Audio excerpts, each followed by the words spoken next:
안녕하세요. 코드덱입니다.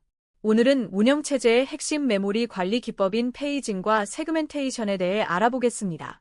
컴퓨터가 어떻게 제한된 물리 메모리로 큰 프로그램을 실행할 수 있는지 그 비밀을 함께 파헤쳐 봅시다. 이 강의를 통해 가상 메모리가 물리 메모리로 변환되는 과정부터 TLB, 다단계 페이지 테이블까지 차근차근 이해할 수 있습니다. 오늘 다룰 내용을 미리 살펴보겠습니다. 먼저 페이징 기법의 개념과 원리를 배우고 가상 주소가 물리 주소로 어떻게 변환되는지 알아봅니다. 이어서 페이지 테이블의 구조와 유효 비트, 보호 비트의 역할을 살펴봅니다. 그 다음 TLB 변환 색인 버퍼가 왜 중요한지, 다단계 페이지 테이블이 왜 필요한지 이해합니다. 마지막으로 세그멘테이션 기법과 페이징의 결합에 대해 학습합니다. 페이징이란 메모리를 고정된 크기의 블록으로 나누어 관리하는 기법입니다. 쉽게 비유하자면 아파트 단지와 같습니다. 모든 집이 똑같은 크기로 설계되어 있어서 어떤 세대가 이사를 가더라도 새로운 세대가 바로 들어올 수 있죠.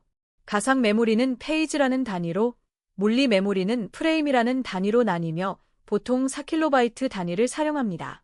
이렇게 하면 외부 단편화 문제가 해결되고 어떤 페이지든 어떤 프레임에나 배치할 수 있습니다. 페이징이 등장하기 전 초창기 컴퓨터는 연속 메모리 할당 방식을 사용했습니다. 프로그램이 100MB가 필요하면 연속된 100MB 공간을 찾아야 했습니다. 시간이 지나면서 프로그램들이 메모리에 올라왔다 내려가면서 여기저기 빈 공간이 생기는데 이 빈 공간들이 연속되지 않아서 사용할 수 없는 외부 단편화 문제가 발생했습니다. 총 빈 공간은 충분해도 프로그램을 올릴 수 없는 안타까운 상황이 벌어졌던 거죠. 페이징에서 핵심은 페이지와 프레임의 크기가 동일하다는 점입니다. 가상 메모리의 페이지와 물리 메모리의 프레임이 같은 크기이기 때문에 빈 프레임 아무 곳에나 페이지를 배치할 수 있습니다. 마치 표준 규격의 택배 상자처럼 어떤 선반에도 똑같이 넣을 수 있는 것과 같습니다. 이 덕분에 외부 단편화가 원천적으로 발생하지 않습니다. 메모리 할당이 훨씬 유연해지고 효율적이 되는 거죠. 이제 실제 코드로 페이징의 주소 변환 과정을 살펴보겠습니다. 페이지 사이즈는 4096바이트, 즉 4KB 설정되어 있습니다. 트랜슬레이터 드레스 메서드가 가상 주소를 받아서 물리 주소로 변환합니다. 먼저 가상 주소를 페이지 사이즈로 나누어 페이지 번호를 구합니다. 그리고 나머지 연산으로 오프셋을 구하죠. 페이지 테이블에서 해당 페이지 번호에 매핑된 프레임 번호를 찾고 프레임 번호에 페이지 사이즈를 곱한 후 오프셋을 더하면 최종 물리 주소가 완성됩니다. 가상 주소에서 물리 주소로의 변환을 좀 더 자세히 알아봅시다. 가상 주소는 크게 두 부분으로 나뉩니다. 상위 비트는 페이지 번호로 몇 번째 페이지인지를 나타냅니다. 하위 비트는 오프셋으로 해당 페이지 내에서의 정확한 위치를 가리킵니다. 4KB 페이지를 사용하면 오프셋은 12비트가 됩니다. 이에 12승이 4096이기 때문이죠. 나머지 비트들이 페이지 번호가 되어 어떤 프레임에 매핑되는지 찾는 데 사용됩니다. 페이징이 외부 단편화를 해결한다고 했지만 내부 단편화라는 새로운 문제가 있습니다. 예를 들어 4KB 페이지에 1KB만 사용하면 나머지 3KB가 낭비됩니다. 페이지 크기 선택은 트레이드 오프 관계입니다. 페이지 크기가 작으면 내부 단편화는 줄어들지만 페이지 테이블이 커지고 페이지 크기가 크면 페이지 테이블은 작아지지만 내부 단편화가 증가합니다. 현대 시스템에서 4KB가 표준으로 자리 잡은 데는 이런 균형점이 반영되어 있습니다. 이제 페이지 테이블에 대해 알아봅시다. 페이지 테이블은 가상 페이지 번호와 물리 프레임 번호의 매핑 정보를 저장하는 자료 구조입니다. 호텔 프런트의 객실 배정표를 생각하면 됩니다. 손님 이름으로 객실 번호를 찾듯이 페이지 번호로 프레임 번호를 찾습니다. 중요한 점은 각 프로세스마다 자신만의 페이지 테이블을 가지고 있다는 것입니다. 이를 통해 프로세스 간 메모리 격리가 가능해지고 한 프로세스가 다른 프로세스의 메모리에 접근하는 것을 방지할 수 있습니다. 페이지 테이블 엔트리에는 단순히 프레임 번호만 저장되는 것이 아닙니다. 이 코드에서 볼 수 있듯이 여러 제어 비트들이 함께 저장됩니다. 프레임 넘버는 물리 메모리의 프레임 번호입니다. 밸리드 비트는 해당 페이지가 현재 메모리에 있는지를 나타냅니다. 더티 비트는 페이지가 수정되었는지 표시합니다. 그리고 리드 비트, 라이트 비트, 엑시큐트 비트는 각각 읽기, 쓰기, 실행 권한을 제어합니다. 이런 비트들이 메모리 관리와 보안에 핵심적인 역할을 합니다. 유효 비트의 역할을 자세히 살펴봅시다. 유효 비트가 1이면 해당 페이지가 현재 물리 메모리에 존재한다는 뜻입니다. 반면 유효 비트가 0이면 페이지가 메모리에 없다는 의미이고 이 페이지에 접근하려 하면 페이지 폴트가 발생합니다. 페이지 폴트가 발생하면 운영체제가 개입하여 디스크의 수화 영역에서 해당 페이지를 물리 메모리로 가져옵니다. 이 과정을 통해 물리 메모리보다 큰 가상 메모리를 사용할 수 있게 되는 것입니다. 수정 비트와 보호 비트도 중요합니다. 수정 비트는 더티 비트라고도 불리며 페이지 내용이 변경되었는지를 표시합니다. 페이지 교체가 필요할 때 더티 비트가 설정된 페이지만 디스크에 기록하면 됩니다. 변경되지 않은 페이지는 이미 디스크에 동일한 내용이 있으므로 다시 쓸 필요가 없죠. 이를 통해 디스크 입출력을 크게 줄일 수 있습니다. 보호 비트는 메모리 보안을 강화합니다. 코드 영역은 읽기와 실행만, 데이터 영역은 읽기와 쓰기만 허용하는 식으로 권한을 세밀하게 제어할 수 있습니다. TLB는 트랜즈레이션 로커 사이트 버퍼의 약자로 변환 색인 버퍼라고 번역합니다. CPU 칩 내부에 있는 특수한 캐시로 최근 사용된 페이지 테이블 엔트리를 저장합니다. 왜 이런 캐시가 필요할까요? 페이지 테이블은 메인 메모리에 저장되어 있습니다. 데이터에 접근하려면 먼저 페이지 테이블을 조회하고 그 다음 실제 데이터에 접근해야 합니다. 매번 메모리 접근이 2번씩 필요하다면 성능이 크게 떨어지겠죠. TLB가 이 문제를 해결합니다. TLB의 필요성을 더 자세히 이해해 봅시다. TLB가 없다면 메모리 접근할 때마다 페이지 테이블 조회를 위해 메모리에 한 번, 실제 데이터 접근을 위해 또 한 번, 총 2번의 메모리 접근이 필요합니다. 메모리 접근은 CPU 사이클 대비 매우 느린 연산입니다. TLB에 원하는 매핑 정보가 있으면 이를 TLB 히트라고 하는데 메모리 접근 없이 바로 프레임 번호를 얻을 수 있습니다. 결과적으로 메모리 접근이 한 번으로 줄어들어 성능이 크게 향상됩니다. 코드로 TLB를 활용한 주소 변환 과정을 살펴보겠습니다. 먼저 가상 주소에서 페이지 번호와 오프셋을 추출합니다. 그 다음 TLBlookup 함수로 TLB에서 해당 페이지 번호의 프레임 번호를 찾습니다. 만약 TLB에 있다면 TLB 히트로 바로 프레임 번호를 얻습니다. TLB에 없다면 TLB 미스가 발생한 것이고 페이지 테이블에서 프레임 번호를 조회합니다. 조회 후에는 TLB 업데이트 함수로 이 매핑 정보를 TLB에 추가합니다. 다음에 같은 페이지에 접근하면 TLB 히트가 될 수 있도록 하는 것이죠. TLB 히트율은 시스템 성능에 매우 큰 영향을 미칩니다. TLB는 보통 64개에서 1024개 정도의 엔트리만 저장할 수 있는 작은 캐시입니다.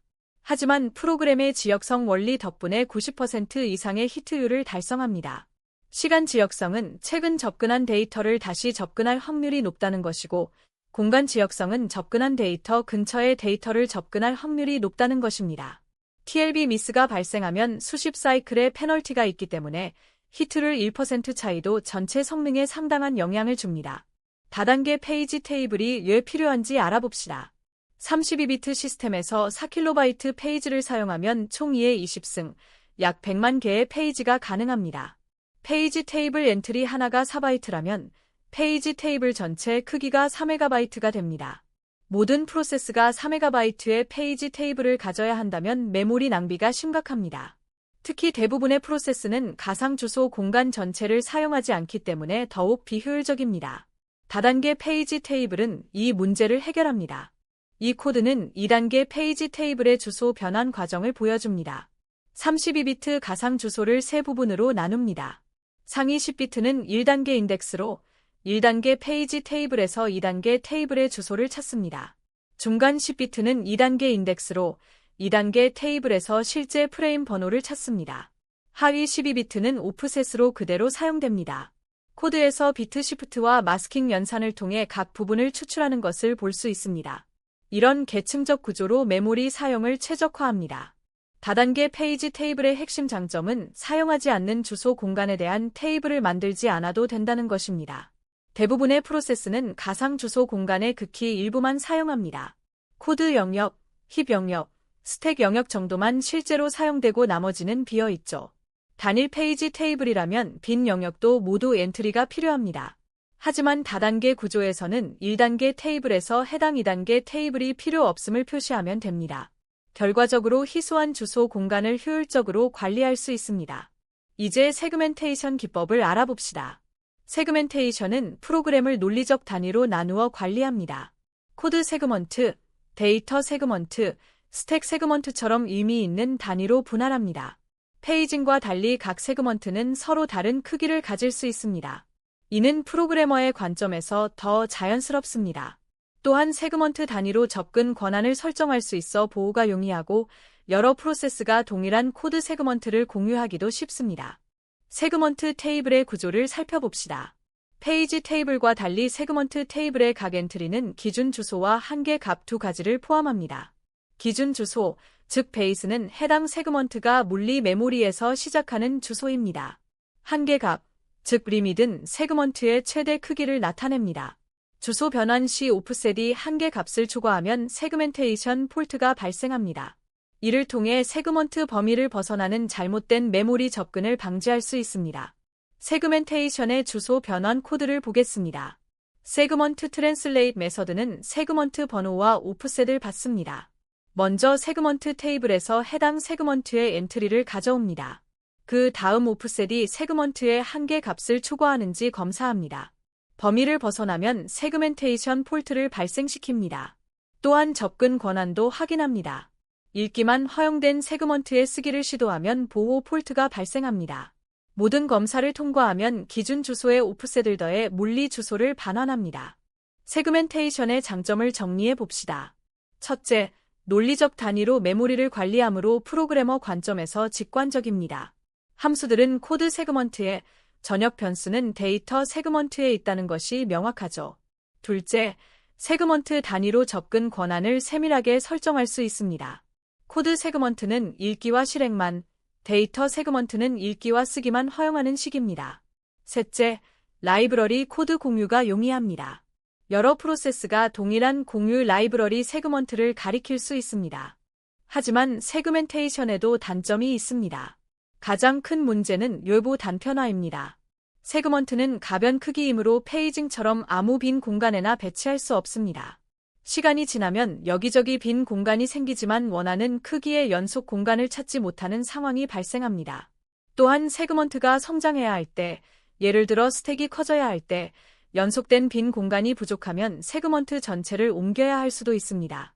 이런 문제를 해결하기 위해 메모리 압축이 필요할 수 있는데 이는 비용이 큰 연산입니다. 현대 운영체제는 페이징과 세그멘테이션의 장점을 결합하여 사용합니다. 세그먼트로 논리적 단위를 구분하고 각 세그먼트 내부는 다시 페이지로 나눕니다. 이렇게 하면 세그멘테이션의 논리적 분할과 보호 장점을 유지하면서 페이징으로 뇌부 단편화 문제를 해결할 수 있습니다. 인텔 X86 아키텍처가 대표적으로 이 방식을 지원했습니다. 다만 최근의 64비트 시스템에서는 주로 페이징만 사용하고 세그멘테이션은 최소한으로 활용하는 추세입니다. 실무에서 페이징이 어떻게 활용되는지 예를 들어보겠습니다. 자바 가상머신에서 대용량 휘메모리를 설정할 때가 좋은 예입니다. 컴퓨터의 실제 램이 16GB인데 JVM 힙을 32GB로 설정해도 프로그램이 동작할 수 있습니다. 운영체제가 페이징을 통해 가상 메모리를 제공하기 때문입니다. 물론 물리 메모리를 초과하면 스왑 영역을 사용하게 되어 성능이 떨어지지만 적어도 프로그램이 죽지는 않습니다. 이것이 가상 메모리의 힘입니다. 마지막으로 성능 최적화 팁을 알려드리겠습니다. 대용량 메모리를 다루는 애플리케이션에서는 대형 페이지 사용을 고려해 보세요. 일반적인 4KB 대신 2MB나 1GB 크기의 페이지를 사용할 수 있습니다. 리눅스에서는 휴즈 페이지, 윈도우에서는 라지 페이지라고 부릅니다. 대형 페이지를 사용하면 동일한 메모리 영역을 커버하는데 필요한 TLB 엔트리 수가 줄어들어 TLB 미스가 감소합니다. 데이터베이스나 가상화 환경, 과학 계산 애플리케이션에서 특히 효과적입니다. 오늘 페이징과 세그멘테이션의 핵심 개념을 학습했습니다. 페이징은 고정 크기 블록으로 뇌부 단편화를 해결하고 세그멘테이션은 논리적 단위로 보호와 공유를 용이하게 합니다. TLB는 주소 변환 속도를 높이고 다단계 페이지 테이블은 메모리를 절약합니다. 이 개념들은 운영체제의 기초이자 시스템 프로그래밍의 핵심입니다. 더 많은 학습 자료는 코드덱 웹사이트에서 만나보세요. 시청해 주셔서 감사합니다.